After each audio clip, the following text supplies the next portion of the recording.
त्यांच्या कर्तृत्वामुळे मी आज इथे उभी आहे. असे क्रांतिसूर्य महात्मा ज्योतिराव फुले आणि सावित्रीबाई फुले, डॉक्टर बाबासाहेब आंबेडकर यांना प्रथमतः अभिवादन करते.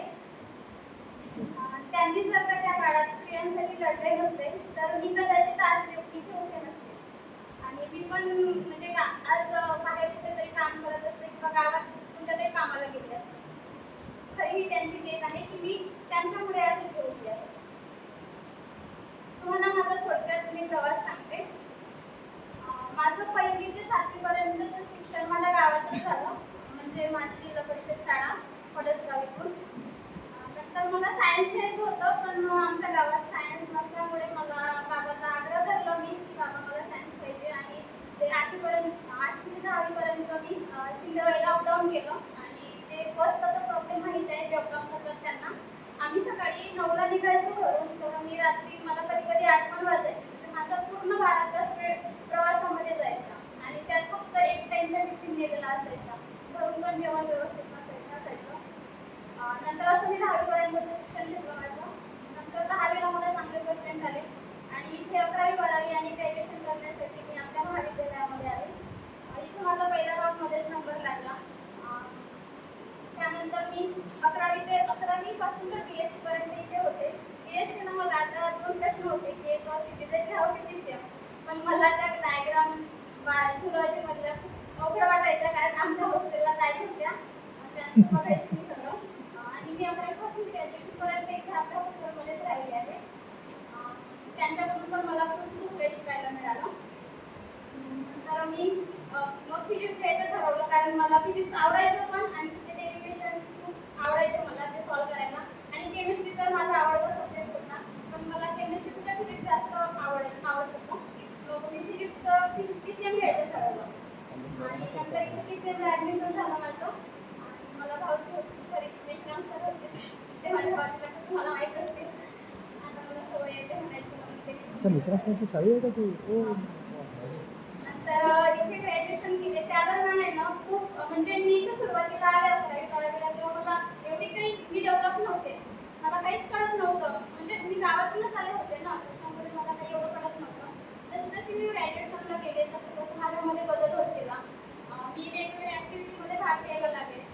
कारकुटे सरांच्या म्हणण्यावरून, विश्राम सरांच्या म्हणण्यावरून मी सेमिनारमध्ये एकदा भाग घेतला होता. आणि ते माझं फर्स्ट स्टेज डेअरिंग होतं. त्यामुळे ते व्यवस्थित झालं नाही, पण एक मनात चांगलं वाटलं होतं की आपण पुढे जाऊन बघू शकतो. नंतर ते माझं ग्रॅज्युएशन कम्प्लीट झालं. मला इथे वेगवेगळ्या टप्प्यावर खूप टीचर लोकांची साथ लाभली. त्यांनी वेळेवर मला खूप मोलाचं मार्गदर्शन केलं. आणि त्या दरम्यान आमचा मित्रपरिवार पण चांगला होता. आमचे क्लासमेट आता बऱ्याच वेगवेगळ्या पदावर आहेत. त्यांनी खूप वर्ष आधी पोस्ट मिळवली आहे. आणि मी पण माझ्या पुढील भविष्यासाठी चांगली पोस्ट मला मिळवायची आहे. क्लास पण मिळवायची आहे. सध्या माझं एक छोटंसं यश आहे, आणि मला हे छोटंसं जरी असलं तरी माझ्यासाठी खूप प्रेरणा घेऊन जात आहे.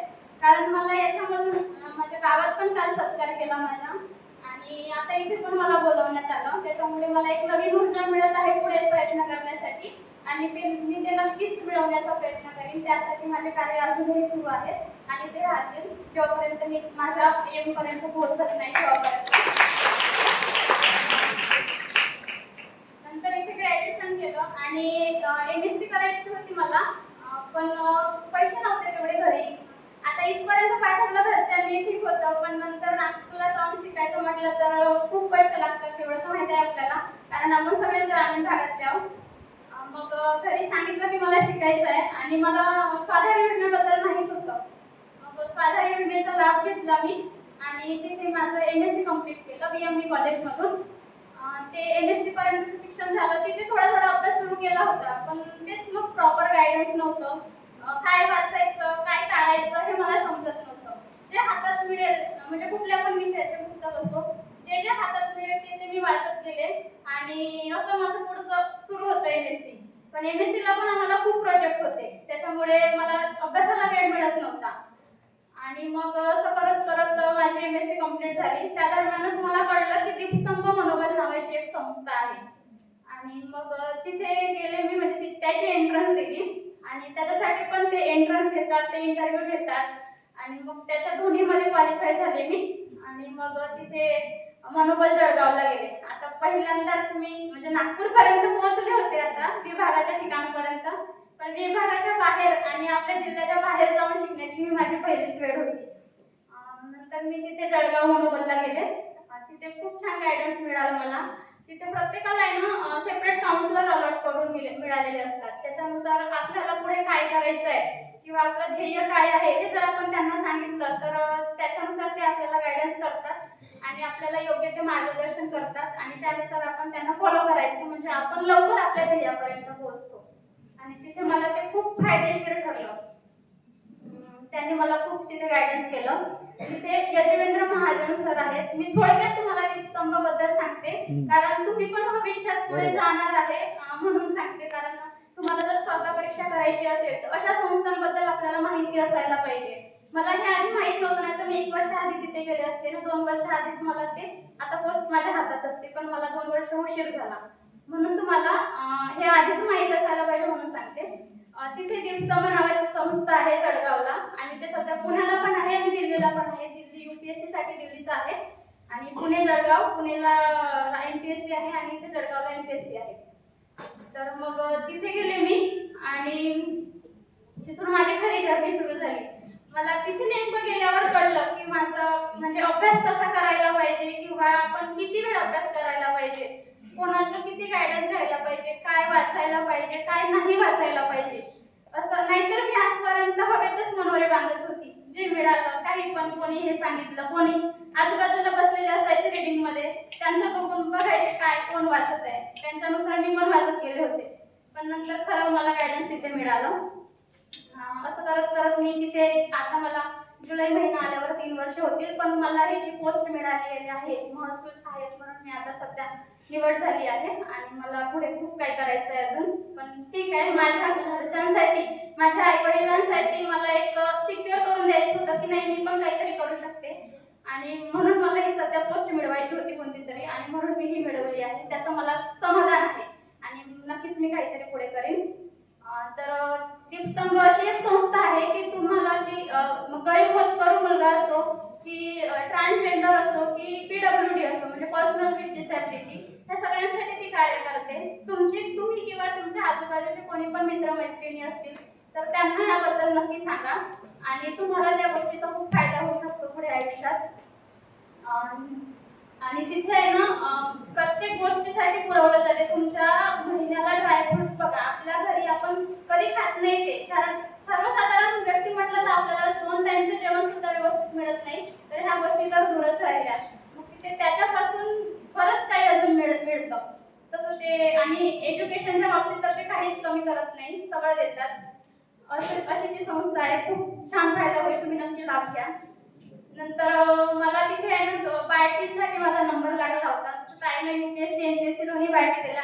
ताई मी पण आता म्हणजे MPSC कंप्लीट झाली आहे माझी, MPSC ची बायोटी, पण सध्या आता मला UPSC ची बायोटी सुरू आहे आणि त्याचा कट ऑफ साधारण नाही लागत बरं.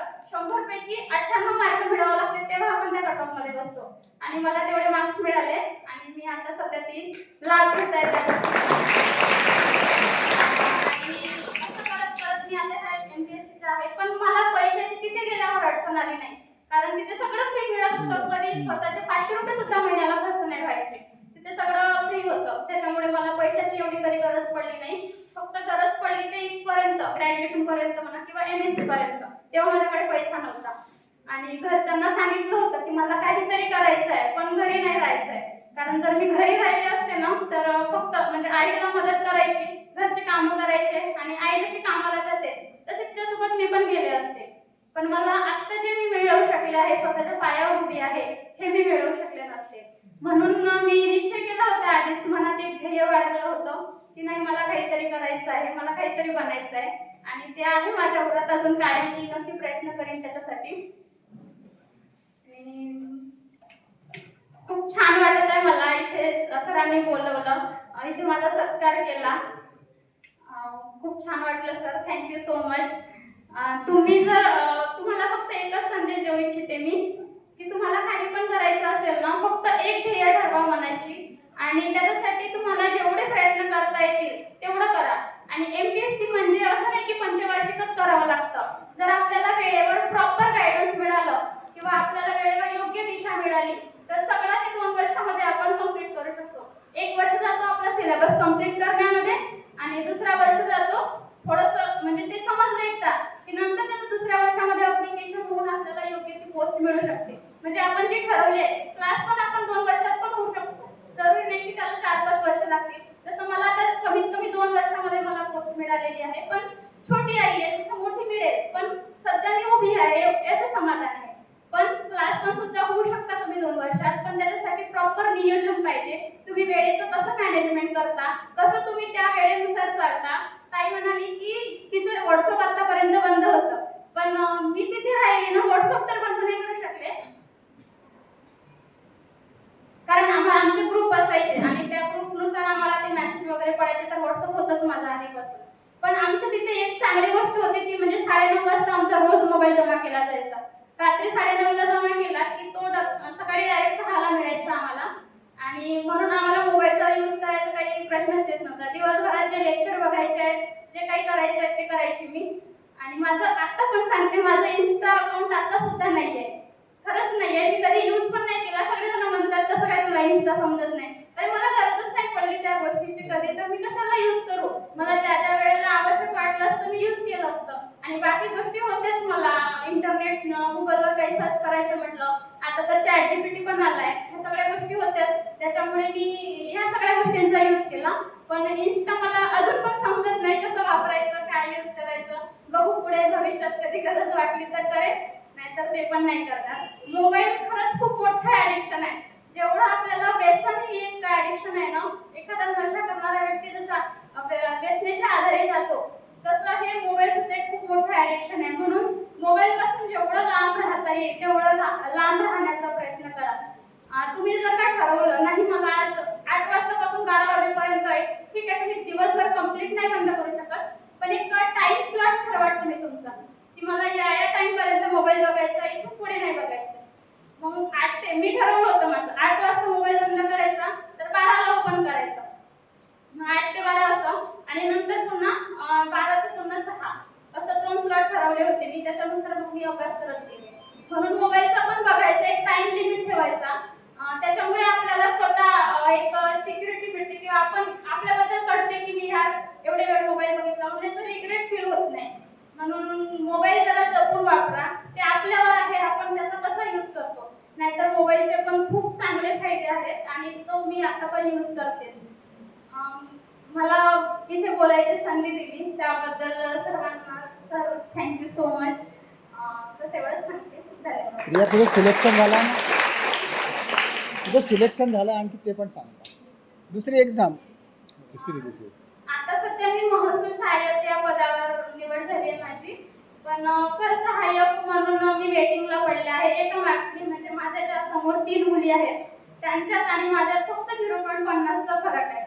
आणि त्या समोरच्या जर 4 मुली 3 मुलींनी ऑप्टिंग आउट केलं तर माझं महसूल म्हणजे कर सहाय्यक म्हणून पण निवड होईल. पण त्याने होईलच ते म्हणजे ते वेटिंग लागतात. त्याच्यामुळे मला 1 महिन्यात किंवा 1.5 महिन्यात ती पोस्ट पण माझ्या हातात असेल.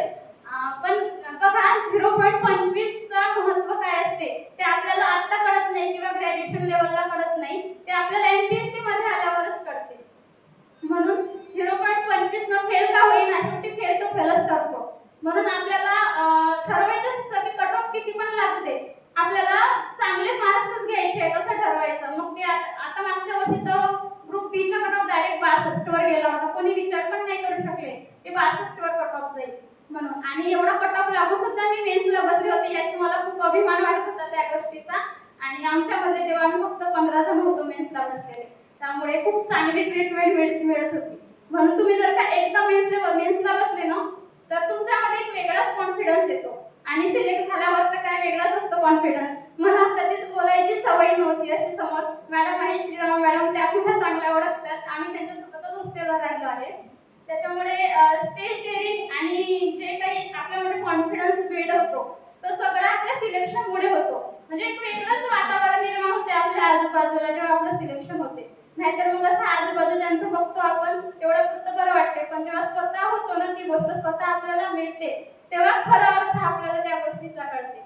म्हणून ताई आणि मी इथे आलो. तर सरांचा काहीतरी उद्देश असेल की तुम्ही काहीतरी घ्या आमच्याकडून, छोटंसं का होईना पण नक्की प्रयत्न करा. तुम्हाला भविष्यात खूप चांगले चान्स आहेत आणि कधी अडलं तुम्हाला कधी पण काही कॉम्पिटेटिव्ह बद्दल विचारायचं असेल तर तुम्ही बिनधास्त तुम्हाला विचारू शकता. मी अवेलेबल असेल तुमच्यासाठी. Thank you so much. Thank you sir. सुंदर भाषण दिलं.